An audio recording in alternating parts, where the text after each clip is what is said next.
नमस्कार, आप देखना शुरू कर चुके हैं तेजी से बढ़ता डिजिटल मीडिया प्लेटफॉर्म वरदान एक्सप्रेस। आज वरदान एक्सप्रेस की इस वीडियो में हम बात करेंगे बागेश्वर महाराज धीरेन्द्र कृष्ण शास्त्री की, जिनके द्वारा 9 दिनों तक सनातन हिंदू एकता को लेकर पद यात्रा निकाली गई, जिसका समापन राम राजा की नगरी ओरछा में हुआ। जहां पर शुक्रवार को राम राजा की नगरी ओरछा में बागेश्वर महाराज धीरेन्द्र कृष्ण शास्त्री ने भगवा ध्वज लेकर हुंकार भरी और एक बार फिर सभी हजारों लाखों की भक्त में जो भीड़ में मौजूद उनके शिष्य थे, भक्त थे, उनके सामने फिर से हिंदू राष्ट्र को लेकर हुंकार भरते हुए सभी से एक बार फिर शपथ दिलाई। इस कार्यक्रम के दौरान यहाँ पे बागेश्वर महाराज धीरेन्द्र कृष्ण शास्त्री के गुरु रामभद्राचार्य जी मौजूद रहे। इसके अलावा देश भर के काफ़ी साधु संत भी आए हुए थे, जिन्होंने यहाँ पे सभी ने मिलकर बागेश्वर महाराज धीरेन्द्र कृष्ण शास्त्री को आशीर्वाद दिया और हिंदू राष्ट्र बनाने को लेकर संकल्पित हुए। यहाँ पे हम बात कर रहे हैं राम राजा सरकार ओरछा की, जहाँ पे लाखों की भीड़ में यहाँ भक्त पहुँचे हुए थे और ये कोई एक जिले से नहीं बल्कि पूरे देश से इस तरीके के भक्त यहाँ 9 दिनों तक साथ में चलते रहे। और आज राम राजा की नगरी ओरछा में दृश्य देखते ही बनता था, जहां देखो वहां भगवा ध्वज लहरा रहा था और सभी के हाथों में भगवा ध्वज था और सब एक ही सुर में सिर्फ हिंदू राष्ट्र बनाने की बात कर रहे थे। इस तरीके की ये तस्वीरें जो आप देख रहे हैं ओरछा से, जहां पर ये बागेश्वर धाम के पीठाधीश्वर पंडित धीरेन्द्र कृष्ण शास्त्री की 9 दिवसीय यात्रा शुक्रवार को संपन्न हुई।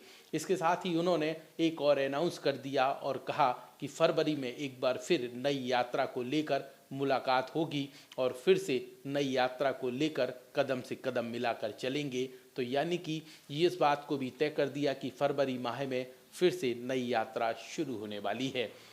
लगातार बागेश्वर धाम के पीठाधीश्वर पंडित धीरेन्द्र कृष्ण शास्त्री हिंदू राष्ट्र को लेकर संकल्पित हैं और उन्होंने पहले ही घोषणा कर दी थी कि हम हिंदू राष्ट्र को लेकर लगातार पैदल यात्राओं का दौर शुरू करेंगे।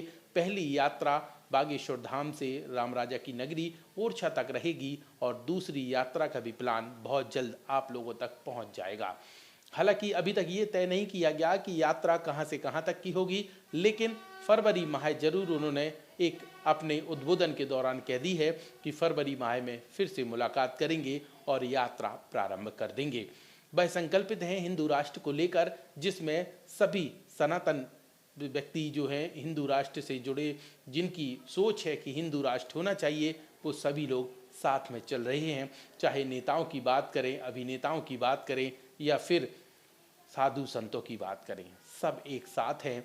और लास्ट दिन यानी अंतिम दिन, समापन के दिन यहाँ पे मध्य प्रदेश शासन के मंत्री प्रहलाद पटेल भी मौजूद रहे, जो तस्वीरों में आपको नजर आ रहे हैं। इसके साथ ही बागेश्वर महाराज धीरेन्द्र कृष्ण शास्त्री के गुरु रामभद्राचार्य जी मौजूद रहे, जिनका अलग से एक मंच या यूं कहें कि उनकी गद्दी सजाई गई थी और उन्हें बाकायदा स्वागत सत्कार के साथ, सम्मान के साथ मंच पर बिठाया गया था।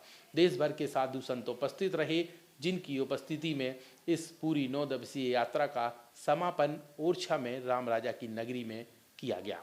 इस तरीके से ये तस्वीरें जो हैं हमने आपको वरदान एक्सप्रेस पर दिखाई हैं कि किस तरीके से बागेश्वर महाराज धीरेन्द्र कृष्ण शास्त्री ने अपनी 9 दिवसीय यात्रा बागेश्वर धाम से प्रारंभ करते हुए ओरछा धाम तक की थी, जिसमें 160 किलोमीटर का पूरा सफ़र रहा। आखिरी में उन्होंने यहाँ यात्रा के समापन के अवसर पर क्या बड़ा संदेश दिया है, यह भी सुन लीजिए। आज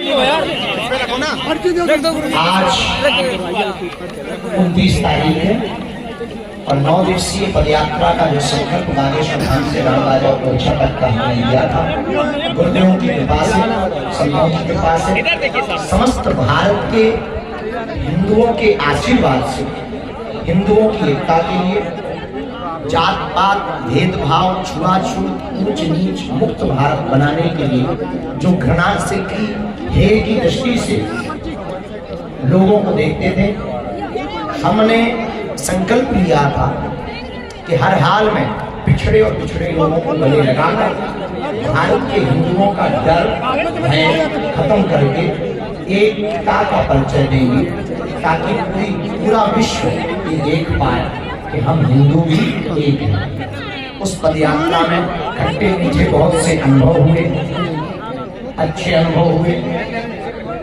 हर समाज के लोग मिले, जगह जगह स्वागत हुआ, जगह जगह लोगों में उत्साह था। ओरछा में तो यूं लग रहा था जैसे अयोध्या प्रवेश हुआ। क्या करोगे? ओरछा वालों का प्रेम, गांव-गांव के लोगों का प्रेम, बूढ़ी माताओं का आशीष, हर वर्ग समाज के लोगों का उत्साह, नेता हो, अभिनेता हो, समाज सेवी हो, संगठन वाले लोग हों, साधु हो, पुजारी हो, अथवा गांव के सबसे निम्न वर्ग जिनको माना जाता था, वो सभी एक साथ चले। सामाजिक समरसता के भोज में विभिन्न लोग आए। बड़ी खुशी ये हुई, जो हमेशा बड़े बड़े मंचों पर बैठने के आदी थे, उन सब ने एक उदारता दिखाकर हमारे साथ जमीन पर रोड पर बैठकर उन बिछड़े और पिछड़े लोगों को गले लगाया, जिससे पूरे देश में हिंदू एकता का एक नया संदेश आ गया। आज 29 तारीख को विराम पर सब संत पूज्य गुरुदेव विराजमान है। हमने संकल्प लिया, यहाँ से हम अपने जीवन की एक नई शुरुआत कर रहे हैं।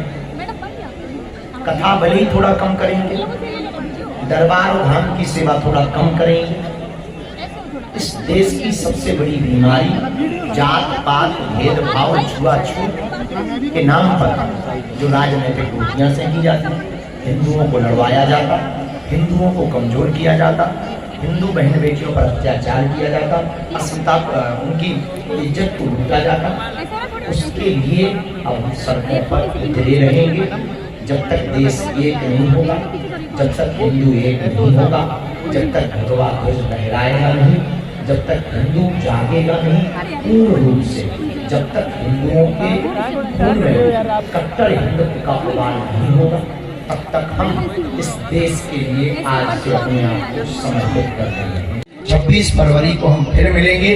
अपने गांव में अपना जोश बरकरार रखना। हमारी बातें 5 मिनट तुम्हें सुनने मिली हैं, पर ये बातें सदा सुनना जरूरी नहीं है। हम यही कहना चाहते हैं, एक धीरेन्द्र कृष्ण शास्त्री से हिंदू राष्ट्र नहीं बनना है। इस देश के हर घर से एक धीरेन्द्र कृष्ण शास्त्री है। तो आप लोगों ने बागेश्वर महाराज धीरेन्द्र कृष्ण शास्त्री का संदेश सुना कि उन्होंने इस यात्रा के अंतिम दिन समापन के अवसर पर क्या आप सभी भक्तों के लिए संदेश दिया है, और इस तरीके से ये यात्रा पूरी संपन्न हो चुकी है। अंत में बागेश्वर महाराज धीरेन्द्र कृष्ण शास्त्री हेलीकॉप्टर से बैठकर अपनी उड़ान भर के वापस बागेश्वर धाम पहुंचे। अब कुछ समय वह रेस्ट करेंगे, उसके बाद फिर यहाँ अपने भक्तों के बीच अपना मंच सजाएंगे, दरबार लगाएंगे और यहाँ पे सभी लोगों की अर्जी सुनेंगे, पर्चे बनाएंगे। तो इस तरीके से वरदान एक्सप्रेस ने भी आपको 9 दिनों तक लगातार कवरेज बागेश्वर धाम का दिखाया है। आपको पूरा कवरेज कैसा लगा, कमेंट सेक्शन पर जरूर अपनी राय दीजिए। इसके अलावा हिंदू राष्ट्र को लेकर आपकी क्या सोच है, कमेंट सेक्शन पर बताना ना भूलें। जिस तरीके से बागेश्वर महाराज धीरेन्द्र कृष्ण शास्त्री संकल्पित हैं, तो उस बात को लेकर आपकी कितनी सहमति है, क्या आपकी प्रतिक्रिया है, कमेंट सेक्शन पर बताना ना भूलें। इसके साथ ही बागेश्वर धाम से जुड़ी हुई हर खबर, हर अपडेट जानने के लिए इसी तरीके से देखते रहिए वरदान एक्सप्रेस।